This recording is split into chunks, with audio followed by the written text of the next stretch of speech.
All right, so welcome to DIY MFA.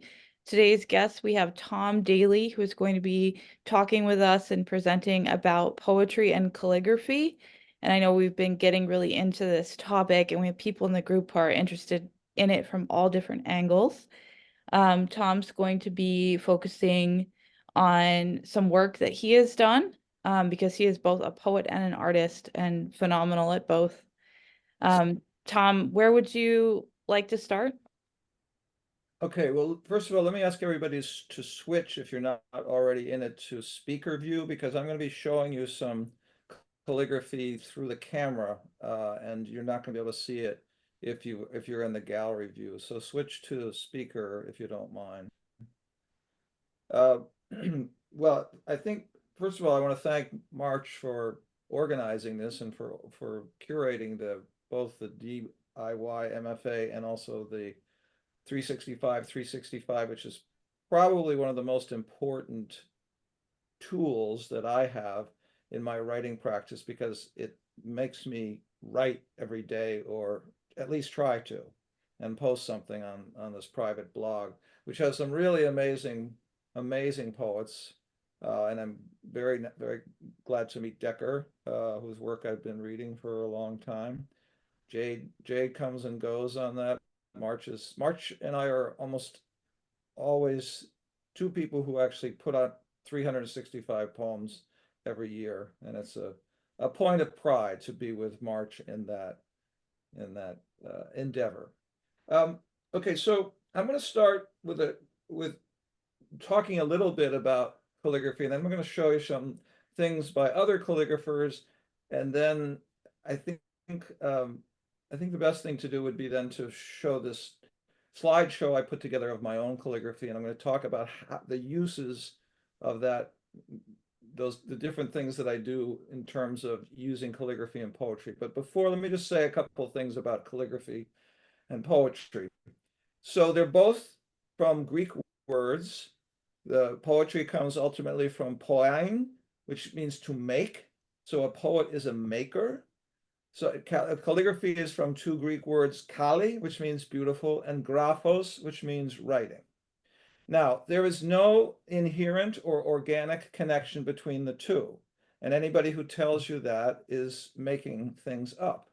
But from uh, ever since the development of writing and parchment and anything involving beautiful letters written out or incised, poetry has been connected to the art of writing, or the art of making letters, whether it's carving or writing them out by hand or using type.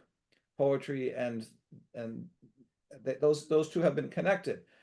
There's a really interesting essay that March sent around, and if you didn't get a hold of that yet, maybe March, you could put a link in the chat, that very interesting essay.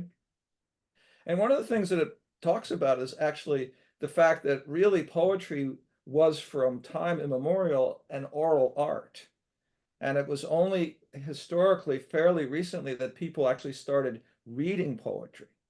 So the development of the relationship between poetry and writing, well, it came about with writing, but for a long time, poetry resisted being written down. It was handed down through bardic traditions in which bards memorized the poems, even long poems like the Iliad or the Odyssey, or uh, the Middle Eastern epics that were, a lot of those were written down, but they were also memorized and handed down that way. And in fact, there was a culture in the former Yugoslavia in which that culture prohibited the writing down of their poetry because they considered it a violation of the spirit of the oral tradition, and that there was a kind of magic to reciting and memorizing poetry, and writing it down somehow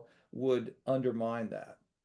Um, the first thing I'm going to do is show you what a calligrapher and an artist can do with a poem. And I don't know how much of this is going to become apparent to you, but this is a poem by a Puerto Rican poet named Tomás Blanco.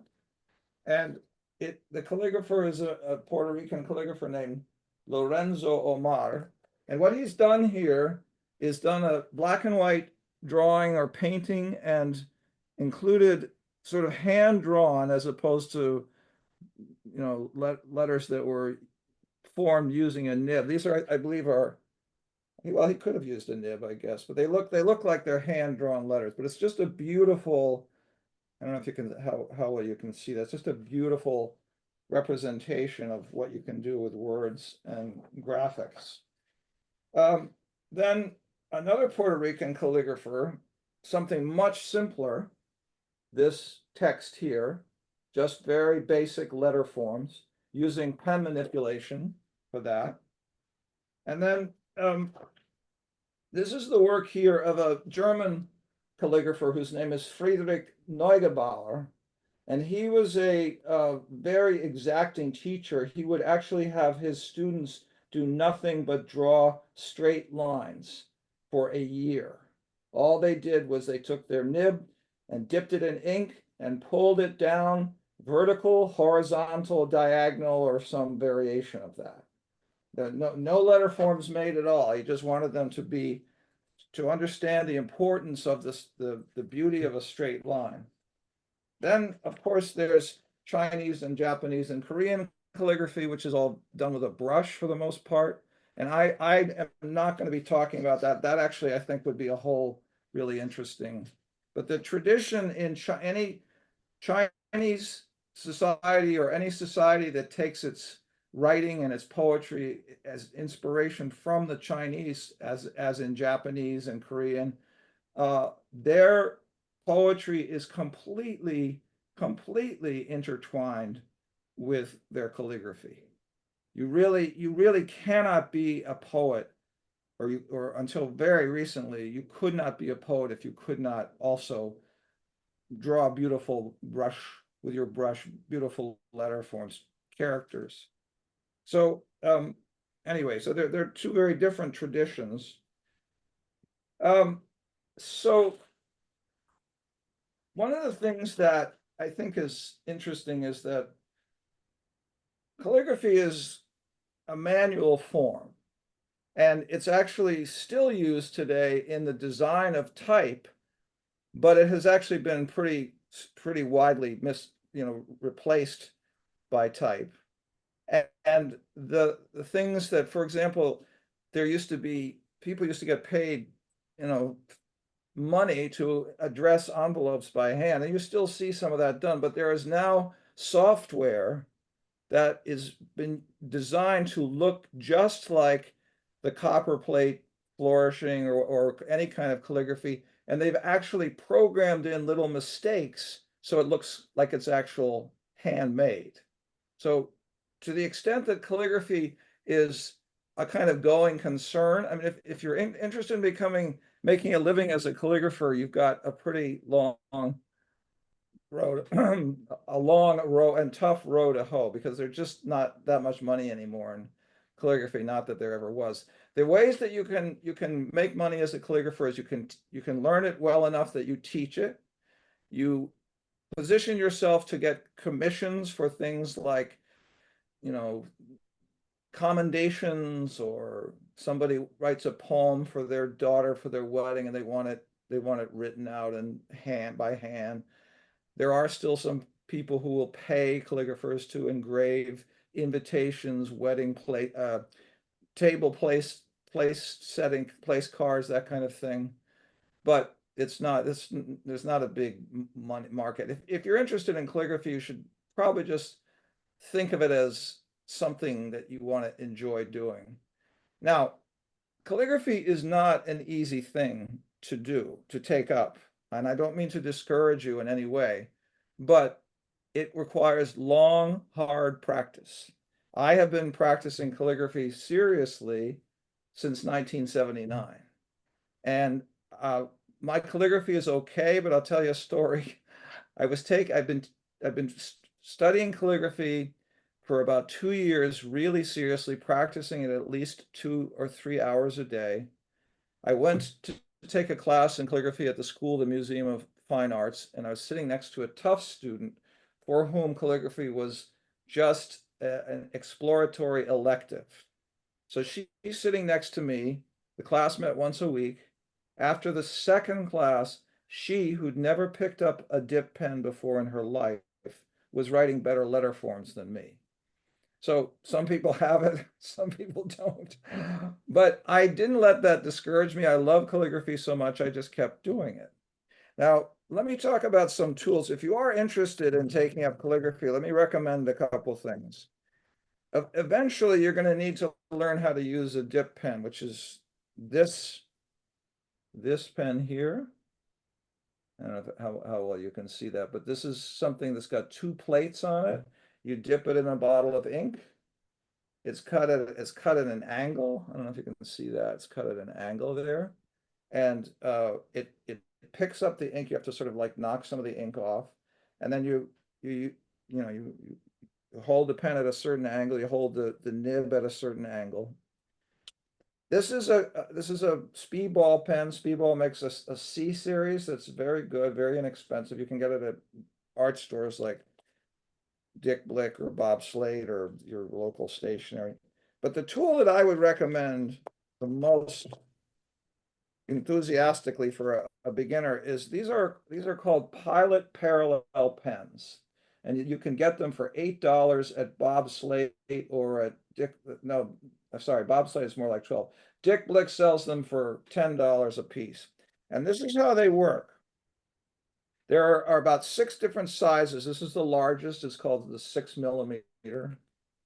And if you see, I don't know if you can see this, there's two steel blades right here that are pressed together. And there's a cartridge, or you can actually fill the whole barrel here with ink. And the ink Amelia has a flows. question for you, Tom. Oh, okay, I didn't see. Who's I'm got a sorry, question? can you repeat the name? Is Pilot Parallel? Pilot Parallel pen. Oh, okay, so I did have it. Thank you. Yeah. Sorry, I don't know why I'm not seeing. Oh, I see. That's why I'm not seeing. Okay. Sorry, didn't catch your. Yeah, so there are 2 plates that come apart. You clean them. They actually, the ink comes down in there, and this 2 plates being kind of clamped together regulates the flow of the ink. They are really wonderful tools. They don't ever wear out. They keep a sharp line, and I'm not getting paid by Pilot to make this endorsement. I was in Venice last April, or 2 Aprils ago, and there was a big craft show of all the leading craft makers in Europe on an island in Venice. And Mont Blanc, which is a Swiss fountain pen company, had a representative, and I asked him, do you sell a calligraphy pen? Because I thought, well, maybe I'll buy a Mont Blanc calligraphy pen. So he pulled out a calligraphy pen that he had designed. I wrote some letters. He let me write some letters in my pad. And this is the pad that I use. This is called a Rhodia, Rhodia. It's what I like about it is that it has this grid pattern here, so you don't have to draw a lot of lines. There are some calligraphers who say you're doing it all wrong if you're using pre-lined paper, but it saves me a lot of work. I pulled out my pad. I did a line of calligraphy using his pen, the pen he designed. And then I took out my Pilot Parallel pen, one that was very close to his, and I did the same line. And I said to him, which is better? Which are the better, sharper, crisper letter forms? Now, he was talking about a pen that he had designed that cost $800. And I was talking about a pen that cost $8. And he admitted to me that the letter forms were much better using the Pilot Parallel pen. So you don't need an $800 pen. That's just kind of a vanity. The other things that you want to get are so the Pilot Parallels come with their own cartridges, and all of their inks are excellent. I just recently talked to a very well-known calligrapher and type designer, and I said, do you ever use the Pilot Parallel pen? He said, all the time. I said, do you ever use have you ever found a black ink that's sharper and crisper than the ink that comes with their cartridge? She said, no, I have not. So these little cartridges, you can buy boxes of black or boxes of a single color, or you can get this kind of assortment thing. All of the pens come with both, when you buy them, they come with a black and a red cartridge. The problem is that you go through them very quickly. And you can actually buy some inks that are approximately as good as those, and you use a hypodermic needle to shoot into the cartridge. You can get them at pen supply stores or places like Blick. Anyway, another tool that I think is wonderful is another pen by Pilot. It's called a Plumix, and it has a much smaller nib, but it's really good for writing. So, for example, I wrote this page using the Plumix. So once you train your hand, it makes really nice letter forms. Okay. Now I'm going to show you a slideshow that I did. And what I want to do is, let me bring this up here.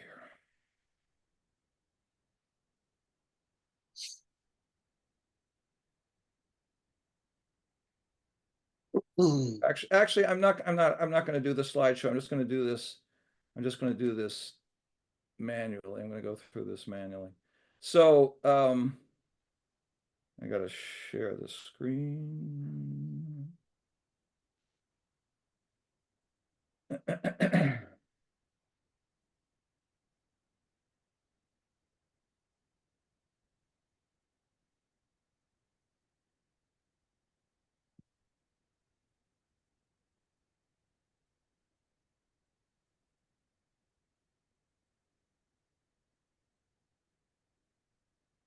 I'm gonna make this full view here. Can you guys see that? Yes, we can. Yeah. Okay.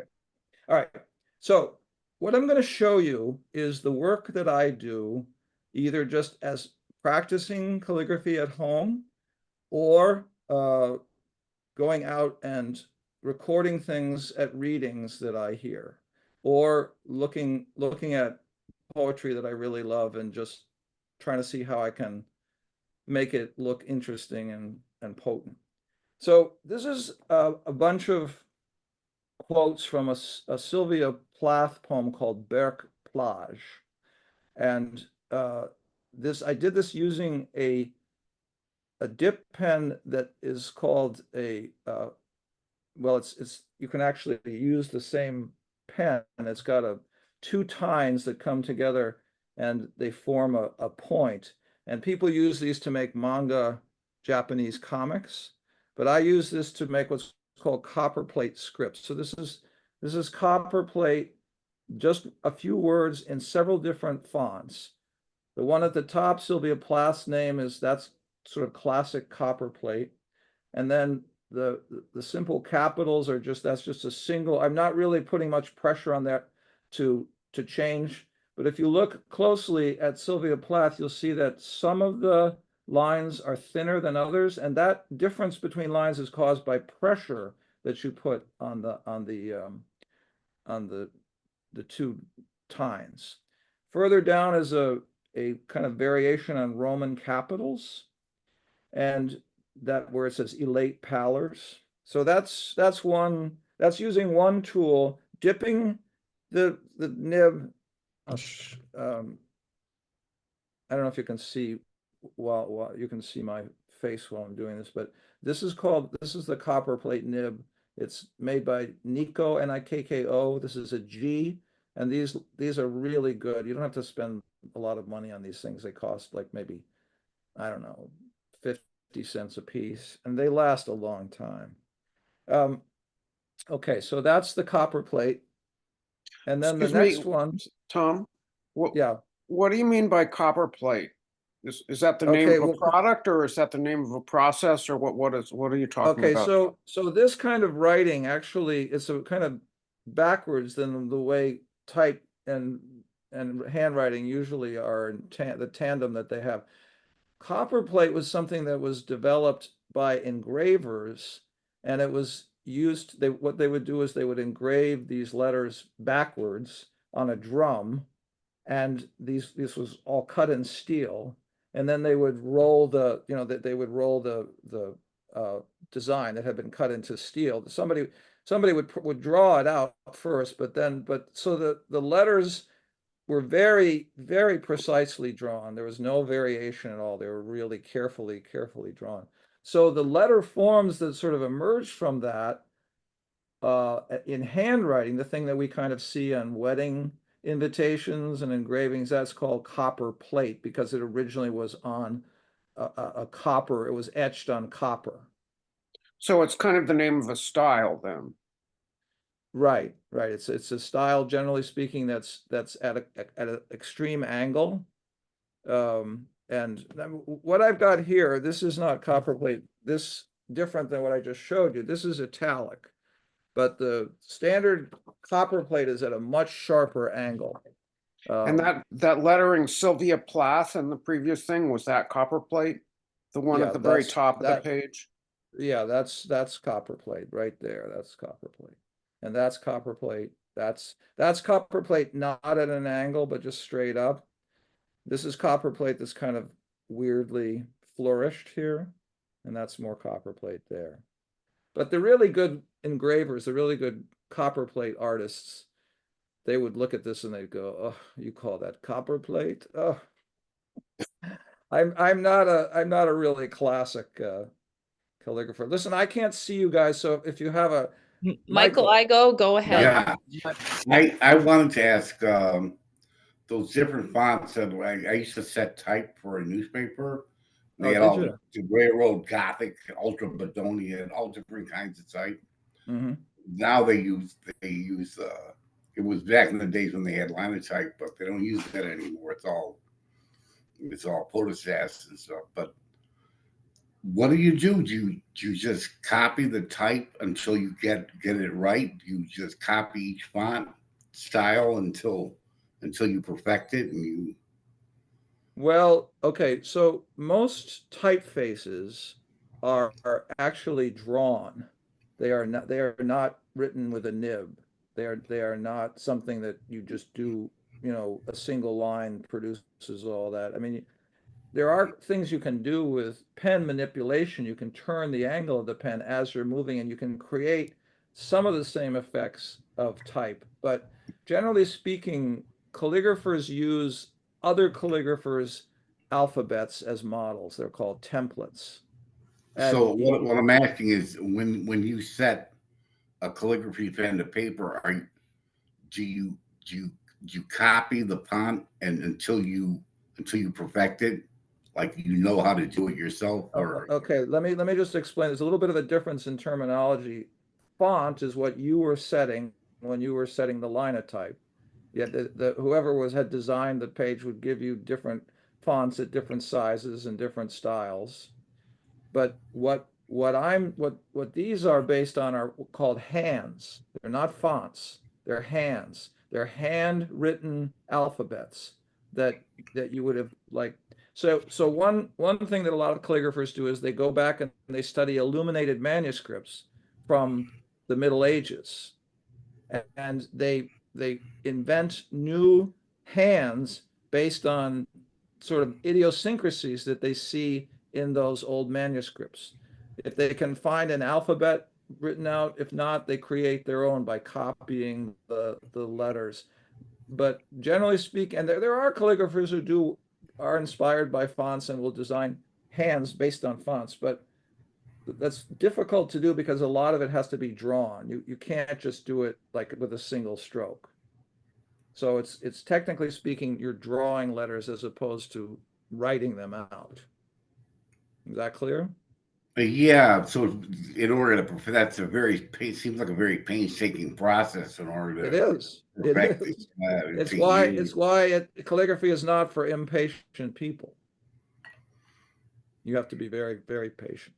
All right, let me go to the next. Okay, now I want to show you a little bit of the possibilities of design with calligraphy. So this is a photograph that I took early in the morning in Bolinas, California, looking towards the sunrise, which is over Stinson Beach, if you've ever been to that part of the world. Really beautiful, incredibly beautiful place. And so I have this photograph, which was, you know, almost black and white, but not quite. And I took my one of my Pilot parallel pens, and I used it like this. I'm left-handed. I used it like this, and I wrote like this. And in some cases, I actually turned the pen. So right here, you can see that there's been a little bit of let's see, where can you see it the most? Actually, doesn't have so much pen manipulation, but there are times when I turn the angle of the pen a lot. So I did that on some of this graph paper here. And then what I did was I scanned that. I put it through, if you have a Mac, you have a program called Preview. And in Preview, you can take something that's been scanned and you can select the dominant color, which in this case would be black, and you can actually eliminate everything that's not black with a couple of commands. Sometimes you have to go inside the letters and pull them, but that's what I did. This was originally graph paper. It wouldn't have looked good on top of that. You wouldn't have seen from the clouds inside the letters. That wouldn't have happened. It would have been all opaque. Really kind of interesting design thing that happened that I didn't even think about. I had run out of ink as I was making this letter, and I also had cut off the bottom of the G. So when I superimposed it in the same program called Preview, actually, no, I did this in Microsoft Word. This is one text box over the text box in which this photograph was in, and this now looks like it's gone into the water and come up again. That was a total accident. But anyway, that's the kind of thing that happens. Sometimes smaller calligraphy does not come out very cleanly. So if you want, for example, to be very clear about something, oftentimes it's better to use type, and that's why I use that to indicate who wrote that and who translated it.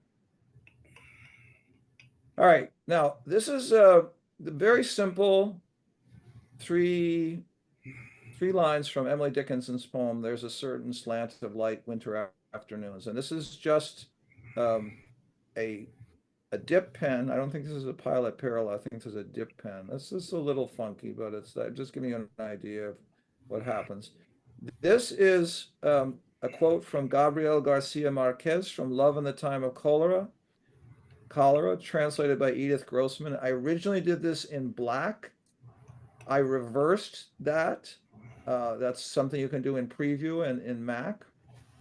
And then I superimposed it over a text box in Microsoft Word that I had just made the fill this dark blue. This particular hand is based on Carolingian, which was the era of Charlemagne. It was a hand called the book hand or humanist hand.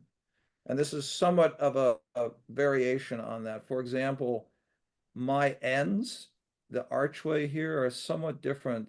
The Carolingian tends to be a little more rounded there. You wouldn't necessarily see a dot over the I. Sometimes you would see the F as an extension down below. I didn't do that. So I made some of my own design choices there. All right, this is another possibility that once you get into calligraphy, you can play around with. This is a pink flamingo that is in the public domain. It's a place called Wikimedia. You can use these. It was done by a bird artist, not Audubon, but somebody of his era. And you can use these. You don't have to get permission to use them, and you're not pirating anything. So what I did is I wrote out a poem by Emily Dickinson using my copperplate nib and doing it in the copperplate so the poem goes like this: Autumn overlooked my knitting. Dyes, said he, have I, could disparage a flamingo. And then it goes on. You can find that poem online. But anyway, I just thought it was a neat kind of contrast using the flamingo, which is the sort of center of the first part of that poem. And I scanned this thing, and then I cut the thing into strips and then laid it out in Microsoft Word. I made individual text boxes, and you can manipulate the angle of little text boxes in Microsoft Word. So I created this kind of like it's kind of hard to read, but it's interesting looking. This is another one from her very famous poem, Split the Lark, You'll Find the Music. She's basically saying, okay, you materialists, you scientifically minded, you think that the bird song is in the mechanisms that it makes song with, but actually there's a lot more to bird song than that. So again, I wrote this out, I scanned it, I broke it up into different little JPEG files, and then I inserted them in individual text boxes. So that's how that works. Now, this is using colored pencil on black paper. This is from Samuel Beckett's poems in English, collected poems in English and French. And the French, which starts here, goes, Je suis ce cours du sable qui glisse entre le galet et la dune. My life is in the way flowing between the shingle and the dune.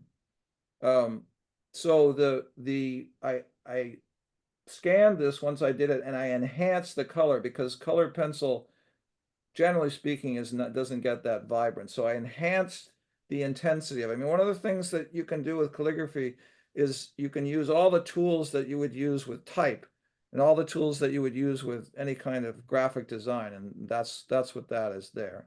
That's that same Sylvia Plath. This is some more colored pencil. This is Shakespeare, Full Fathom 5, Thy Father Lies, and it's on black paper. Again, colored pencil that has been enhanced, digitally made more bright. This is a hand that's sort of like the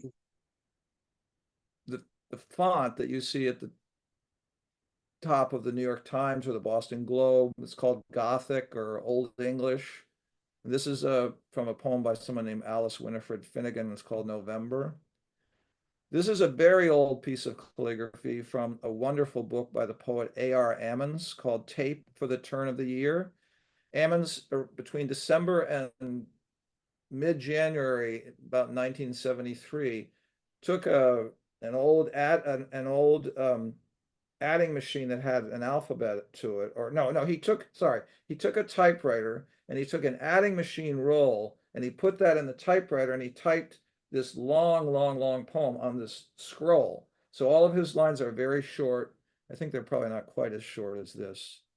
So I wrote that out. That's just very freehand. I didn't use any lines.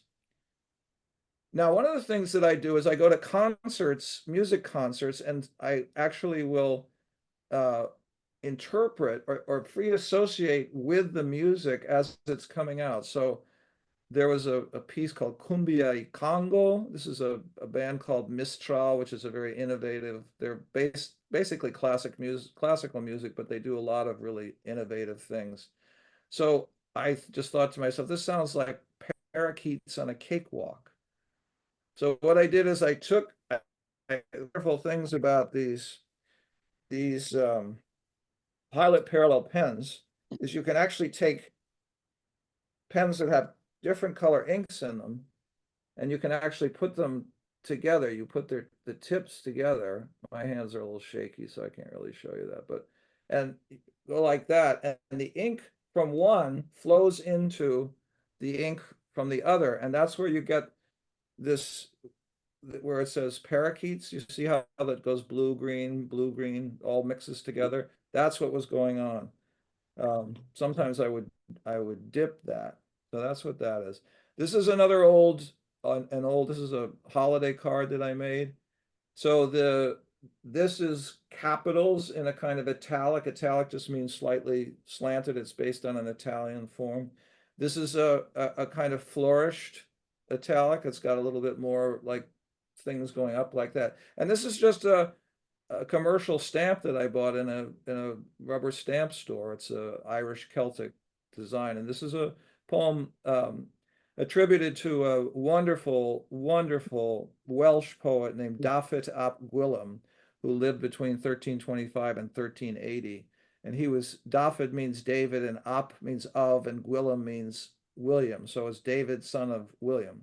This is translated by Kenneth Hurlstone Jackson. So just a simple effect, I think, of the black and this very simple red, little bit of red here, I think as a design that is successful. This is a couple of lines from a poem by John Berryman, using, this time was dipping the pen into different bottles of ink. Fall is grievy, brisk, tears behind the eyes, almost fall. Fall comes to us as a prize to rouse us toward our fate. I gave that to a friend of mine after his father had died rather young, and the guy was in his maybe mid-50s. And he told me he put that on his piano, and the whole fall after his father died, he just looked at that every day, made him think about his dad. This is a rubber cut, like lino cut of a poet named Thomas McGrath, who was probably to me one of the greatest poets, American poets of the 20th century. And this is a kind of crude representation of a photograph of his, and this is some calligraphy from one of his poems. He was a left-wing poet. They linger a while in the dazzling sepulchral city, delicately exploring their romantic diseases, the gangster, the capitalists, and their proteges with all their doomed retainers. I can't see you guys, so does anybody have any comments? Anybody who can't get to the comments or questions?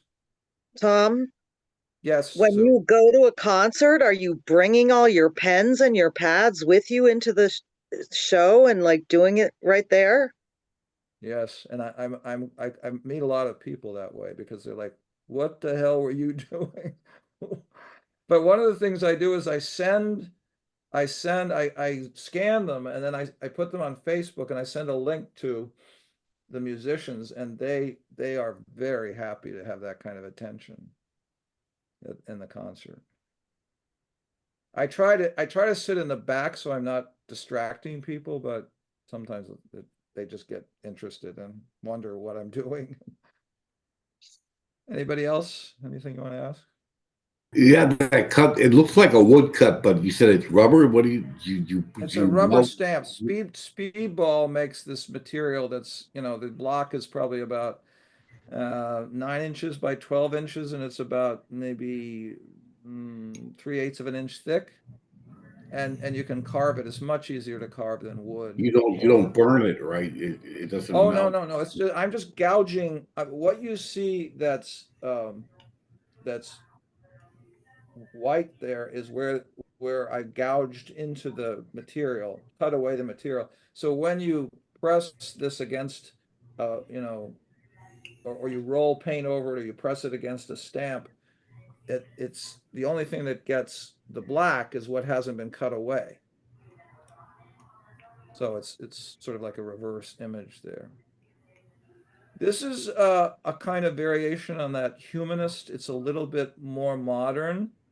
And I don't know if you can see, but you see right here, this little cross thing there? That's what's left of the graph paper that I didn't actually clean all out there. But this is a poet named Charles Olson who wrote a lot of poems based on Gloucester, Massachusetts. And Dogtown Square was a place where the original European inhabitants lived. But this is just, pretty simple, two different colors, just a. And this is there's a wonderful book edited by Reginald Gibbons called The Poet's Work. And he has a excerpt of different sort of aphoristic pieces by a surreal poet from the era of the resistance. He was a member of the French resistance, and it's called The Poet's Share. And I've always loved this quote. From your glowing window, look down on the features of this subtle stake and recognize the poet, a tumbril of burning wreaths escorted by the unexpectable. So a tumbril is the cart in which they would drag you to the guillotine. So he sees the poet as being a tumbril themselves, a tumbril of burning reeds that's escorted by the unexpected. I've just always loved that. This is a letter. I sometimes write letters, and this is to a wonderful woman named Carol Weston, who I've had a connection with for many years. And she wrote me and said, you should put your calligraphy jottings from all these readings you go to into a coffee book. And I just thought that was very sweet. And these are handmade stamps that I made using that same rubber. Those are like, that's the bottom part of a scissor, spoon, turtle, house, and a leaf. So I try to illustrate when I can. This is a quote from Walt Whitman's Song of the Open Road. Still here, I carry my old delicious burdens, which I think would be a nice birthday card for somebody who's 70 or older. Still here, I carry my old delicious burdens. And these are, again, commercial rubber stamps that I bought when I was a rubber stamp collector. And I have just a bunch of different colored ink stamp pads. So you don't need to like be have a capacity to draw. You can use stamps and all kinds of things to illustrate calligraphy. That's This is another beautiful. example of, Amelia had a question for you. oh, I'm sorry. I can't see the people's hands, so they should. It's Amelia, a, go ahead.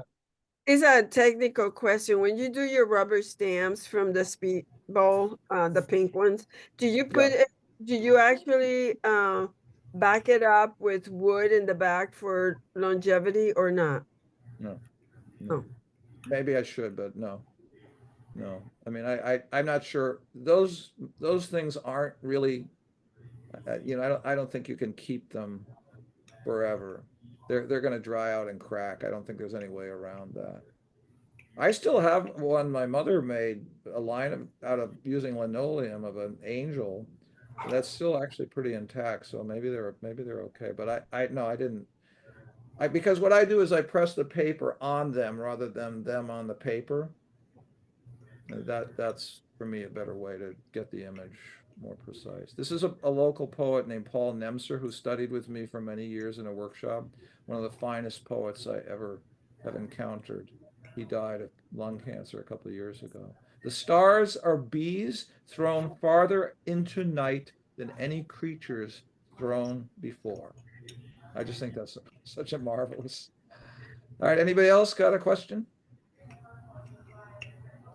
All right, now, some of you probably know the poet Tyahimba Jess. He was headlining at the Mass Poetry Festival in 2021, and I just took I don't even know which pen I would have used for this. I must have had something that was slightly flexing. There are fountain pens that you can buy that have a flexible nib like the one that I use in copperplate. That's probably what I had, because I wouldn't have brought my bottle of ink and sat it on my lap during the festival. It would have ended up all over the floor, given how sloppy I am. So, okay, now this is another using Microsoft Word, creating layers with text boxes, taking lettering that was in black on that graph paper, reversing the color so the black becomes white, and eliminating all of the cross lines of the graph. This is a poem by someone named Mary Angela Davis, and that's a photograph that I took of an iris. The backyard of the iris, all the stars, the rakes, the green garden chairs, are they still there? We wondered, moving on. This is, some of you may know Bill Withers. He had a great poem, great song in 1977 called Lovely Day. And these are just one look at you and the world's all right with me. I've always loved that line. This is, you may know Pablo Neruda's odes. This is from his Ode to Tomatoes. And this is a color pencil sketch of a tomato that I did. And now this is done with a technical pen, like a repeatograph, in just all capital letters, and not trying to be very exact and precise. It was sort of informal. This is a hand called unseal, which is what Old Irish, a lot of Gaelic, they, for some reason they adopted. This is actually related to the Roman capitals and through the Carolingian, the humanist hand that I was talking about before. So the distinguishing characteristics of unsealed type is this roundedness. See the roundedness of the N, the roundedness of the H, the roundedness of the T. Sometimes you see Fs with a little head like that that's sort of half round. That's Pablo Neruda. Now this is these next two pages are from Dylan Thomas's Fern Hill. Now, and again, I'm using Dr. Martin's liquid hydrous watercolor, which comes in bottles. You can buy a whole set of them. And I'm just dipping my pen, going from one bottle to the other, dipping them, and this is subtly changing as we're going along. Now, as I was young and easy under the apple boughs, about the lilting house, and happy as the grass was green, the night above the dingle starry, time let me hail and climb, golden in the heydays of his eyes. Dylan Thomas, Fern Hill, such a marvelous poem. This is, I like to write the original language and then the English translation together in tandem. And this is a poem by Eugenio Montale, who's one of the truly great poets of the 20th century, who won the Nobel Prize in 1975. This is his words, discendi in mezzo al buio che precipita, that's in copperplate. And then I think with actually the same pen, in Humanist and Carolingian, the English translation by Jonathan Galassi. The poem is called Noons and Shadows. This is just an excerpt of that. And then I illustrated it with the same pen that I had used, which flexes. And this is a bottle of ink, an ink cap, and then another one of these Pelikan inks. This is actually, this is the kind of ink. Pelikan 4001 is a series of inks that are much prized by calligraphers. They're really quite wonderful for calligraphy.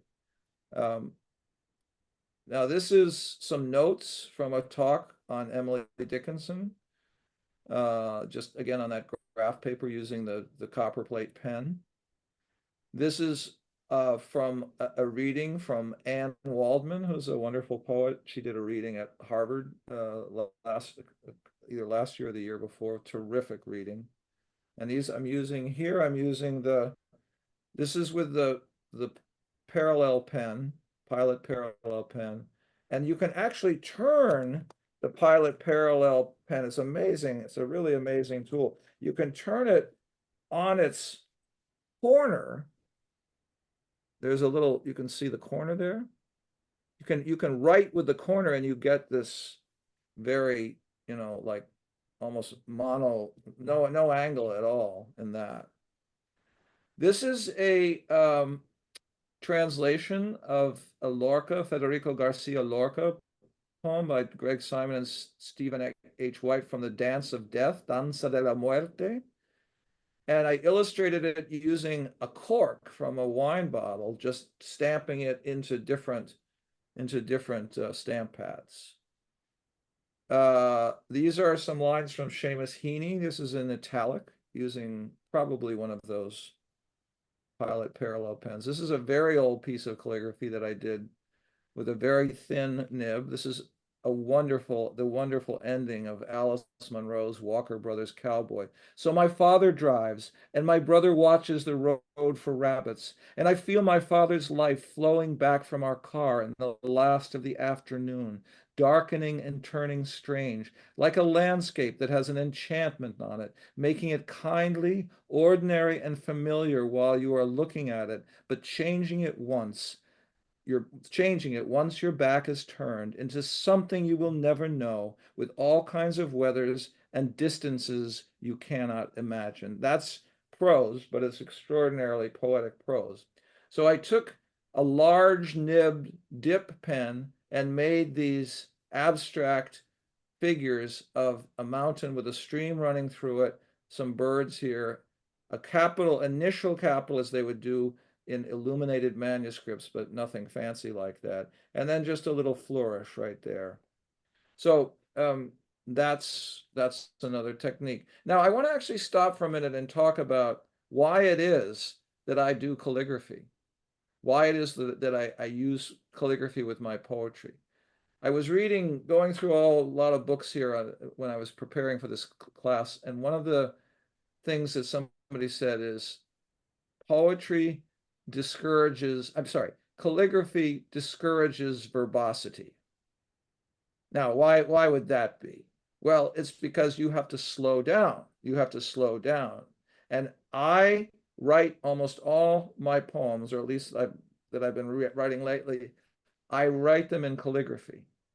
So I have to go much slower than if I was going with a pencil or pen, or certainly a lot slower than if I'm typing something out. Now, sometimes some poems they require the speed and the alacrity of the word processing of the computer keyboard. But when I'm writing something out by somebody else, because I'm going so slow, I'm really paying attention to the words and how they come together and how the letters talk to each other, which is actually a very important thing in the construction and composition of poetry. The repetition of letters, the assonance, alliteration, all of those things that you wouldn't necessarily consciously notice, but they're there, and they're very important, especially in modern American poetry, which largely eschews rhyme. At least academic poetry does. Not mine, but a lot of people do. All right, this is a very interesting effect that was achieved. So this is a quote from a wonderful book that was written and published in Japan in the 40s, actually during the war. And it's about a family. The book is called The Makioka Sisters.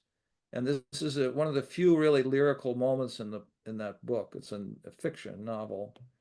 And while she lay with her eyes closed, the fireflies out there along the river all through the night were flashing on and off, silent, numberless. Sachiko felt a surging inside her as though she were joining them, soaring and dipping along the surface of the water, cutting her own uncertain track of light. Now look at this. You see the multicolors in this grid? This was a grid that was just non-photo blue. But when I scanned it and I then reversed it so the black letters became white, that's what happened. It was so amazing. And so that, to me, there's the effect of fireflies, the flashing, going up and down here. Really, it was a wonderful little experience. Okay, now, this is an example of how I work with calligraphy when I'm composing poetry.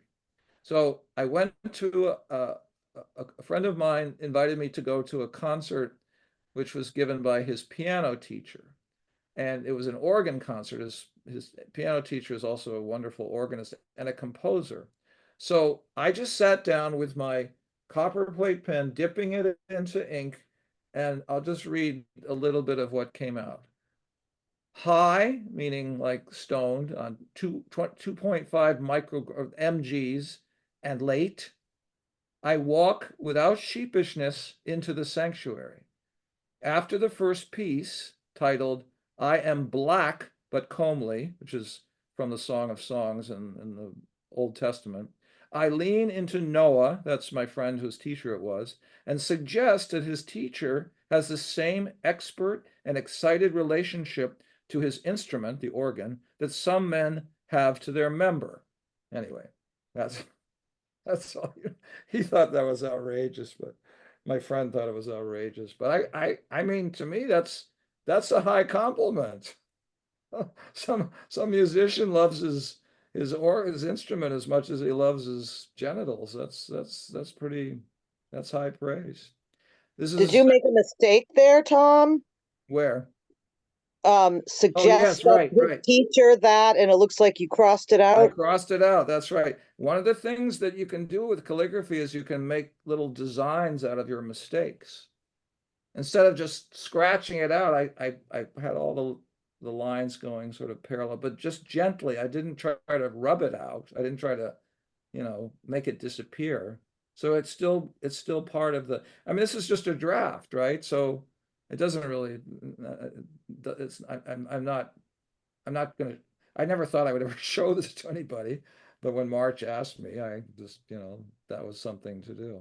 So you can imagine how much slower, how much more time it takes to write this poem, writing it this way, than it would if I had a ballpoint pen or I were typing it. It's a lot, it just slows you down. And you have to think about each word as it comes out. All right, this is another, like I'm taking notes during a reading, someone named Alan Smith Soto. This is from, every once in a while I'll doodle a little bit. And that's some doodling I did on that particular thing. And this is by somebody who was here in the meeting. It's little phrases from a reading by Carrie Loeffman, who's here tonight. And I'll just read it because I think it's so wonderful. These are just little bits of, they're not, full lines. They're just little things that struck my fancy. And because I'm writing fairly slow, I can't really get more than 2 or 3 or 4 words at a time. Alluvial pleats, new phrase. Sweaty bluster all stowed, new phrase. A heron in rictus, new phrase. Guileful neck, new phrase. My limber, it's easy to skate on hubris, new gesture. Thrilled to the trick of pain, new. Polished niceties, new. Descending vaccinations, new. More skilled than scared. So that was at a reading I think she did online in January a couple of years ago. This is a woman who taught amazing workshop at the Woodbury Poetry Room at Harvard, Kythe Heller. If you ever hear about her doing an exercise, a workshop, go for it. This is a wonderful poet named George Calligaris. There's another wonderful poet named Heather Tressler. Now, okay, let me show you something. This is pretty sloppy calligraphy here. This is pretty sloppy. And what was going on was I had a pen that was clogged and hadn't been cleaned. So one of the things you have to always remember is you have to take good care of your tools. Don't bring pens to a reading or someplace where you're not going to have access to a sink or some way to clean them out. Clean them out, fill them up beforehand. This is another reading. This is actually a reading that Linda Carney Goodrich organized in at the Menino Art Center in Hyde Park. This is Danielle Legros-Georges, who recently put together a wonderful collection of tributes to Phyllis Wheatley or imaginings of Phyllis Wheatley. And this is Linda herself. So again, this is colored pencil, and I scanned it and I enhanced it. It's much brighter than it looks in the original there. So she's got Saints of Boston, boiled Sunday dinner, Paul Malls, as in the cigarette, Mayor White, who was the mayor in the turbulent times of busing, private constellations, sneak it home, body of Christ, teacher, cloud, don't feel like anything. This is from another reading series, chapter and verse in Jamaica Plain. This is David Miller, who's quite a wonderful poet. Stephen Reel, another wonderful poet. And I think this is the last slide. This is, okay, so this is a colored pencil sketch of a sunflower from a photograph that I took of a sunflower. I kind of abstracted it. Then I took a compass and I put the center point about here, and I drew, using the compass, I drew these guidelines, one going this way and one going underneath it. Actually, this is actually a second row of those lines. So this is a poem by William Blake that starts, "Ah, sunflower, weary of time, who countest the steps of the sun."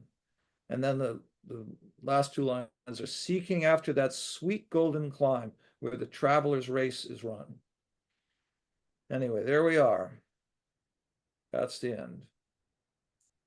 So I'm going to stop sharing there. Thank you, Tom. That's really gotten me into the mood to make art because I'm very inspired by calligraphy. Now I can't do it precisely and stuff, but I do abstract art that sort of combines. But anyway, I had a question. How do you use space to kind of represent speech? Like in one of the articles that I shared, they're discussing how you inscribe orality onto the page. So I'm curious, kind of, are you influenced by how somebody says something when you create it? Or maybe there's certain standards of writing and it's not always connected, or I'm not sure. All right, well, let's just talk about that. I mean, first of all, words and letters and words are symbols. There is not anything organically related. I mean, the shape of A has nothing to do with the sound of A. It comes from the Phoenician, and it involves the horns of an ox upside down. That's where the letter A comes from. So there's no inherent relationship between letter forms and the sounds that they're representing, or the words or the concepts.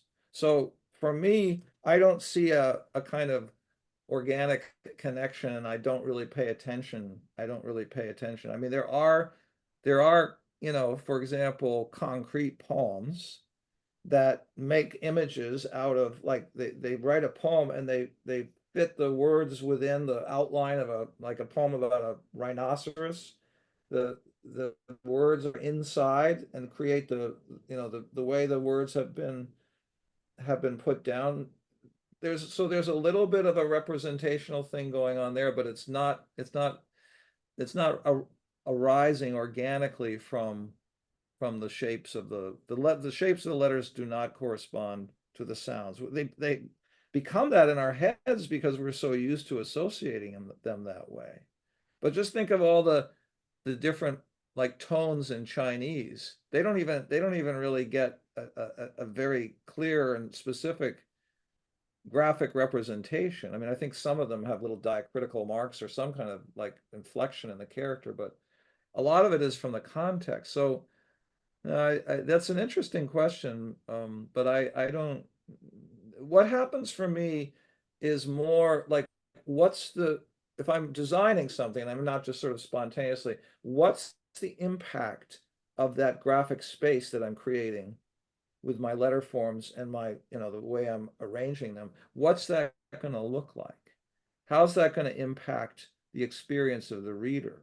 So, for example, those Emily Dickinson poems that were, you know, little strips, in one case going around, the one about the flamingo, I wanted the reader to follow that arc of the poem by going around counterclockwise. So maybe what you're asking is actually going on sometimes in my design.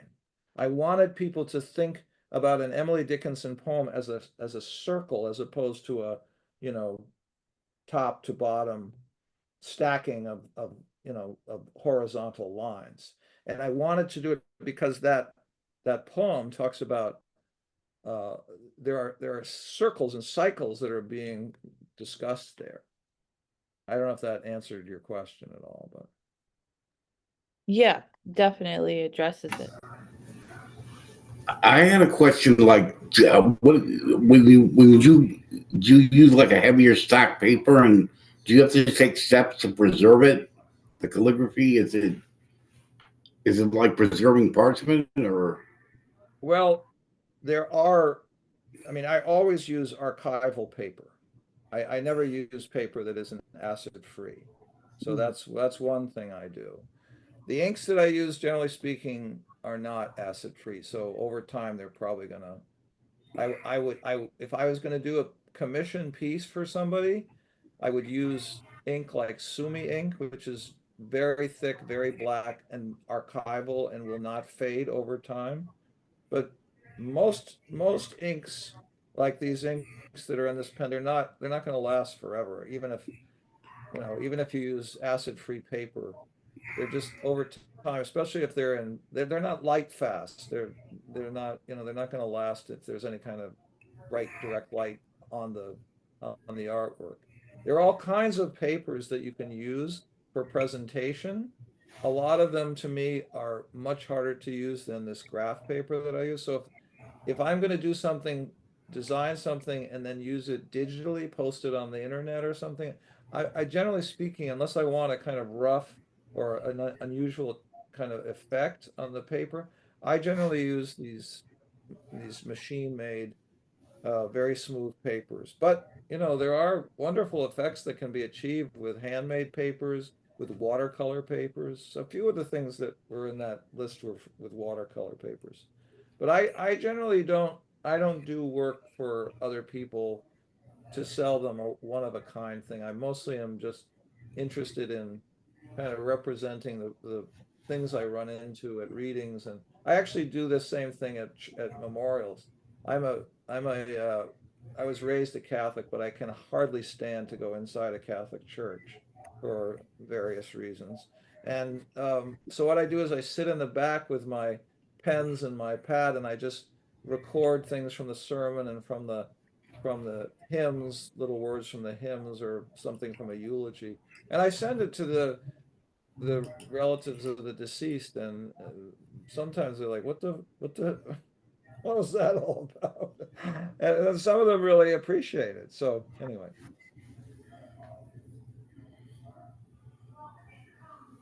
Great. Do we have any other questions for Tom? Carrie has one. Go ahead, Carrie. So, speaking of Catholic educations, any left-handed person that I know always had a very hard time learning cursive, which the nuns, of course, would beat into you if you're of our generations. Did you have a hard time learning this being left-handed? Yes, it's very hard because if you're using a dip pen, these parallel pens, one of the wonderful things about them is the ink dries so quickly that even a left-hander is not going to, unless it's really a lot of ink, they're not going to smear the ink. But I generally speaking have to hold my hand in a little kind of contorted twist to keep it off of. If I'm doing dip pen, I really have to, it's very hard. And you can't see what you've just written or what you're writing. So you have to sort of make it up in your head as you're going along. You end up it's actually very good training because you're paying a lot of attention to something you're doing solely at the level of muscle because you can't see it. You understand that? Yes, but you learn to create letter forms. You learn to create letter forms, and you get a muscle memory, and you know approximately what it's going to look like, but you can't always see it unless you go like this. But to acquire a muscle memory in any practice or sport or whatever, you have to practice for many, many, I don't know, years maybe. So it's impressive. That's right. That's right. And I mean, if you think you're going to emerge a really good calligrapher or even a competent calligrapher, I mean, there are people who can do it. As I said, there was that woman, and maybe you'll all be like that if you're interested in taking it on. But just be prepared, like anything that you have to do to get good at, like playing an instrument or learning an athletic activity or a lot of different kinds of crafts, woodworking or anything like that. You just have to practice at it. You just have to practice at it. And that's why I take my pens wherever I can go, wherever I can take them. First of all, when the poetry is really boring and bad, you can look away, but you're looking away at the good and the bad, so nobody can blame you for like not paying attention to them. Decker has a question. I was going to say, my mom is a lefty, so I commend you for resisting conformity. I had a question for you when you're writing a poem or just a word itself, do you ever build a poem around the word, like the design of the word itself? Oh, the design of the word. That's interesting. You mean the relationships between the geometric shapes and the letters? Yeah, like, sometimes you put a word and then you can kind of design around the word itself. I don't know if that makes any sense, but No, no, I yeah. understand exactly what you're saying. No, that's very interesting, but I'm gonna have to start doing that. That's a new prompt for me. Okay. And I'll credit you on the blog when I put one up. I'll send you Is a that something design. you've done? Sorta. Yeah? Oh, that'd Kinda, be, yeah. I'd like to see that. All right. I'll share it on 365. You can tell me if it's calligraphy or not. Okay, Okay. very cool. Thank you. Charlie? Yeah, I had a question a long, long time ago. I was reading about Chinese calligraphy and classical Chinese poetry. And what I read at the time, and I don't really have this sort of any authoritative knowledge about this, but was that there's a chi associated with each stroke. And I think that's a really kind of, what would you call it, a pregnant or fascinating notion, because it connects calligraphy with martial arts and with nature, with the animal kingdom, because martial arts are said to derive from the animal kingdom, like the crane, for example, or the heron, and their stance are practiced by martial artists, and the chi associated with those stances, and then that factors into the calligraphy because of the chi associated with particular strokes.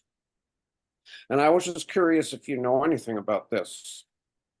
No, I'm sorry, I don't, although as you're talking, I'm thinking that Chinese characters were, I mean, now they're more ideograms, but they were originally pictograms. And so the fact that they were pictograms, that they were actual representations of some kind of distillation, geometric distillation of a particular image, would, if you believe in chi and all and that kind of thing, sort of a spirit or a force that infuses a particular practice. And I certainly think it's whether I believe in the sort of spiritual background of it, and I think it's a very uh, very wonderful way to think about. I think it helps you concentrate if you're thinking that. So I think that's a great idea, that there's a chi in each individual stroke. That's a wonderful idea. But I have no particular wisdom on the subject. Yeah, I mean, if you But think about it, I there's do know that when I first was leading a workshop at the Boston Center for Adult Education, I was interviewed by somebody who had a monthly column on poetry in the Boston Globe. And I said to her that writing poetry is like practicing calligraphy in this way, that you had to follow your breath. Like if you are not breathing into your letter forms as you are writing them, you are not going to always get the maximum impact of what you're doing, because the breath helps you to focus. And I think that's where chi is involved, to the extent that chi is involved in calligraphy. It's your energy and your breath are relating to those strokes, and you're being, the more conscious you are of those. I mean, you get to the point as a calligrapher where it's almost as, mindless as writing. You don't think when you're writing with a pencil or a pen, you don't think about the shapes you're making, you just make them. And that happens to calligraphers, but the problem with that is that's a good way to allow the letters to degenerate, allow the shapes to get sloppy. So, as in writing poetry, and okay, for me, poetry is a very careful art. Poetry is not just somebody's thoughts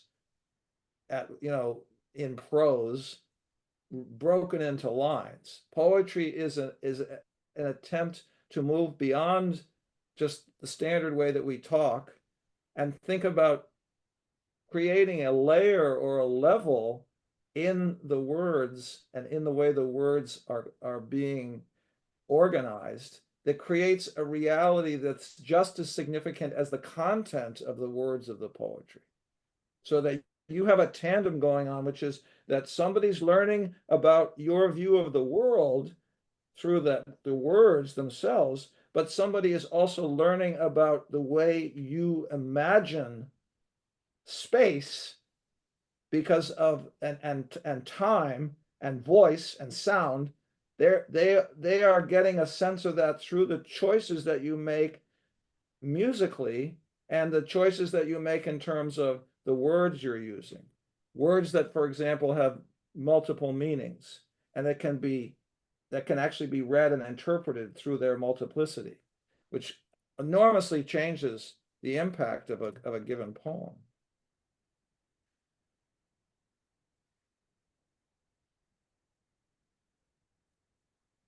Well, thank you, Tom. This has been phenomenal. I've learned so much, and I really appreciate calligraphy in a different way now. We're gonna continue this sort of topic. I know we have, like, Jade has many ideas for Chinese poetry. I'm interested in exploring the Shahnameh, which is the longest epic ever written in Persian, and there's many calligraphy forms of it. So this topic is not over, but this is a great introduction. And if anybody had any last minute questions or anything, I mean, feel free to jump in. It's DIY. I'm not trying to be controlling or anything, but also want to respect people's time.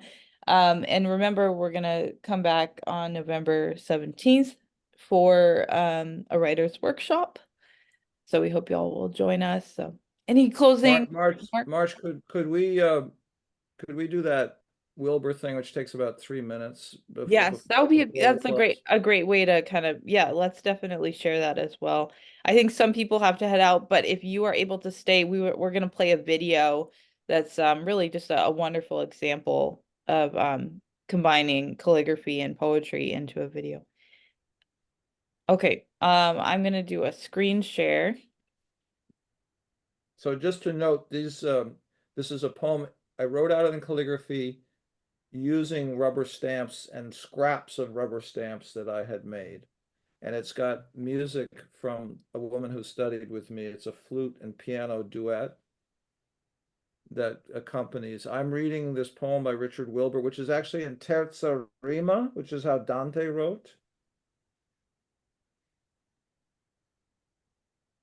Okay, are you able to see everything? I've Yeah, been putting you up. maybe you could make it full screen. Yep. Do you see a full screen now? Yeah, that's full screen. Yeah. Okay. First snow in Alsace.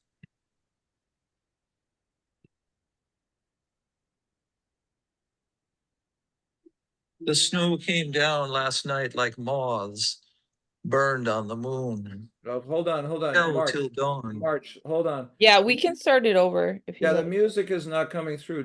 When you shared the screen, did you hit that enhance sound thing? Oh, are you not able to hear the sound at all, or it's just No, the music is playing? I hear the voice, but there's a musical accompaniment that's not coming through. And that might be because you didn't enhance the sound when you shared the screen. Maybe you should go out of that and go back in again. Okay. You know what I'm talking about? Not sure about Well, what you you suggested it to me. In the bottom right-hand corner, when you hit share screen, there's a little thing that says optimize sound. Did you click on that in the bottom right-hand corner? um There are two little options when you hit share screen. They're usually on the right-hand side of the Zoom screen. And one of them is optimize sound, and another is, I forget what the other one is. okay. Yeah, it's making me type in a password, so I apologize. Let me see if I can You know, I can do it from my end if you want. yeah, it's not letting me optimize sound. You might have to do it. So let me stop my share. Okay. All right, I'm gonna have to pull this up. It's gonna take me a second. I can send you the link too if No, that's I've got it in your okay. I've got it right here.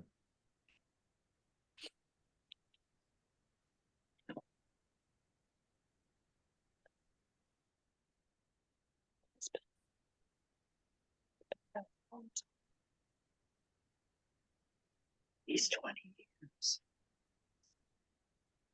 So, I think you just went off mute, just so you know. I think there's something wrong with YouTube. That's what's going on. Now let me see if I can get this to go. All right, I've already got this.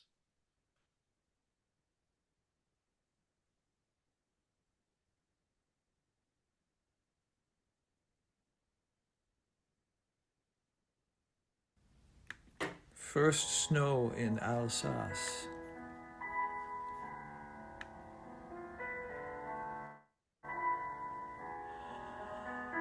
The snow came down last night like moths, burned on the moon.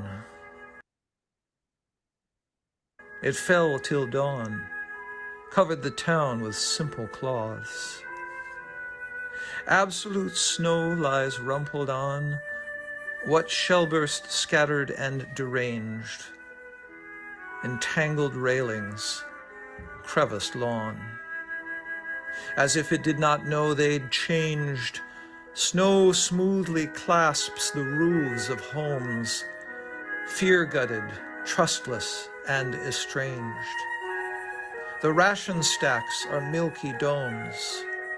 Across the ammunition pile, the snow has climbed in sparkling combs. You think, beyond the town a mile or two, this snowfall fills the eyes of soldiers dead a little while.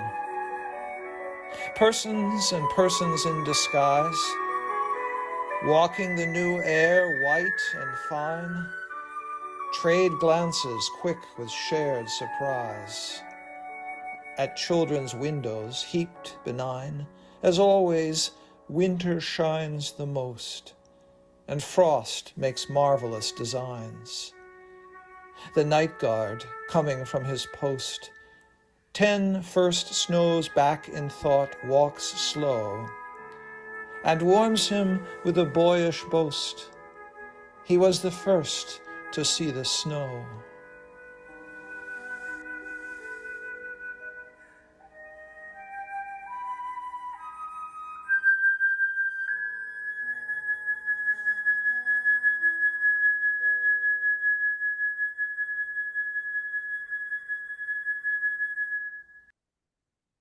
All right, just to note that music was Beau Soir by Claude Debussy, played by Julie Skolnick and her daughter Sophie Skolnick Brower. Thank you again. Thanks, March, for having me. That was a wonderful opportunity. Thank you. And you recorded this, right? Yes, it's still recording, and I have shared that video before for the holidays with my friends and said, you know, a poet whose work I love so much created this, and I wanted you all to have it as a holiday gift, you know, when people send, No. you know. So I encourage people to do that for the holidays if you're looking for something to share with loved ones far away. Also, it's an inspiration, right? You all can make these kind of videos too. I know like Decker does quite a bit with kind of the images and the meaning of the words like in your zine, and you can make that into a video too. So yeah. Yeah, it's actually pretty easy. If you use Apple TV or Apple Movie, and you can you know, time everything. Even a Luddite like me can do something like that. So. Anyways, really, really great to be with all of you, to see you guys, and especially to see Charlie, who I haven't seen. And when was the last time I saw you, Charlie? It's been a while. I don't know, long time. Yeah, about 8 years probably. Probably, yeah. Hey, March, thank you so much. It was really great. Thank you for all you do. Yeah, thank you. Yeah, thank you, Tom. Great. Have a Well, good one. thanks.